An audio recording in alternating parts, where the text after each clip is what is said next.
Hello বন্ধুরা, কাঁঠালের season তো চলেই এসেছে। আর এই কাঁঠাল খাওয়ার পর কিন্তু আমরা কাঁঠালের খোসাটা যেটা থাকে ওটা কিন্তু আমরা বেশিরভাগ সময় ফেলে দিই।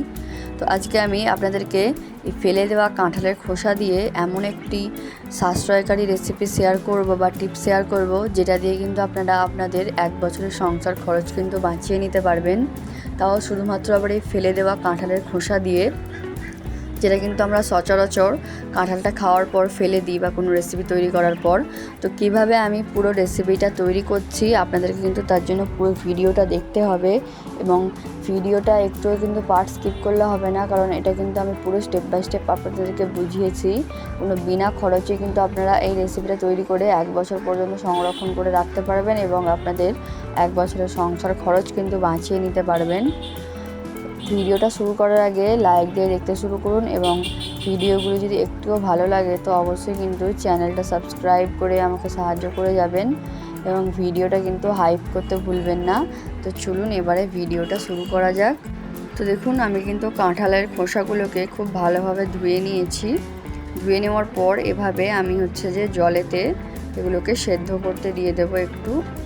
দেখুন, আমি কিন্তু এখানে যে কাঁঠালের খোসার সাথে অল্প অল্প যে কাঁঠালের পাটগুলো লেগে থাকে সেটা কিন্তু রেখে দিয়েছি, বাদ দিয়ে দিইনি। তো ওটা সমেতেই আমাদেরকে এটাকে সেদ্ধ করে নিতে হবে খুব ভালোভাবে, যতক্ষণ না কিন্তু পুরোপুরিভাবে সেদ্ধ হয়ে যাচ্ছে। তো দেখুন, আমি কিন্তু মাঝে মাঝে খুলে একবার করে চেক করে নিচ্ছি যে ঠিকঠাকভাবে সেদ্ধ হয়ে যাচ্ছে কিনা। তো এবারে যখন দেখবেন রঙটা একদম পুরো চেঞ্জ হয়ে আসছে সবুজ থেকে, তখনই বুঝে যাবেন যে এটা কিন্তু সেদ্ধ হয়ে গিয়েছে। এবারে আপনারা যে এটাকে একটা আলাদা পাত্রে এভাবে তুলে রেখে দেবেন ঠান্ডা হওয়ার জন্য। তো কাঁঠালের খোসাটা দেখবেন সবুজ থাকবে যখন সেদ্ধ থাকবে না।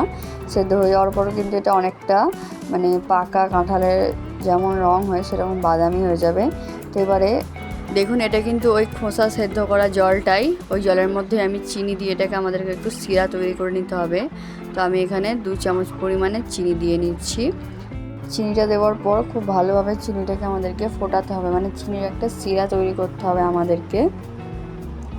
তো দেখুন, আমি কিন্তু চিনিটা এবারে একটু গাঢ় করে নেব। আমি প্রথমে যে একটু চিনিটা দিয়ে নিয়েছিলাম, চিনিটাকে ফুটিয়ে নেওয়ার পর এবারে এর মধ্যে আমি হালকা জাফরান দিয়ে দিচ্ছি। জাফরান তো আমাদের সবার বাড়িতেই কম বেশি থাকে, তো 1 চিমটি পরিমাণে দিয়ে দিলে কিন্তু যথেষ্ট। আপনারা যেই পরিমাণ তৈরি করবেন সেই পরিমাণে কিন্তু নেবেন। এরপর দেখুন, আমি কিন্তু এখানে 3 পিস লেবু নিয়ে নিয়েছি। লেবু নেওয়ার পর এবারে লেবুটাকে আমি কুচিয়ে নিয়েছি 3টে পিসে। কুচানোর পরে এবার যতক্ষণ চিনির সিরাটা খুব ভালোভাবে ফুটে এর সাথে মিশে না যাচ্ছে ততক্ষণ কিন্তু আমাদেরকে ফোটাতে হবে। তারপরে আমি লেবুটার রসটা বের করে নিয়েছিলাম। দেখুন, রসটা বের করে নেওয়ার পর এবারে আমাদেরকে যে এটাকে এই সিরাটার মধ্যে কিন্তু দিয়ে দিতে হবে। দেখতেই পাচ্ছেন, সিরাটার মধ্যে কিন্তু আমি দিয়ে দিচ্ছি লেবুর রসটা। দিয়ে আবারও এটাকে ফোটাতে শুরু করে দিলাম আমি মিডিয়াম টু হাই ফ্লেমে দিয়ে। যখন দেখবেন ফুটিয়ে ফুটিয়ে পুরো অর্ধেক হয়ে গিয়েছে, সেই পর্যায়ে কিন্তু আমাদেরকে এটার ফ্লেমটা অফ করে দিতে হবে। দেখুন, ফ্লেমটা অফ করে দিয়ে আমি এবারে কাঁচের একটা পাত্রে এটাকে নিয়ে নিলাম। নিয়ে এবারে আমি যে এটাকে আমরা সেট হতে রেখে দেবো 2 থেকে 2.5 ঘন্টার মতো ফ্রিজেতে, যাতে এটা খুব ভালোভাবে সেট হয়ে যায়। এটা কিন্তু আপনারা এভাবে ফ্রিজে সারা বছর কিন্তু সংরক্ষণ করে রাখতে পারবেন। আর জ্যামের কিন্তু প্রচুরই দাম।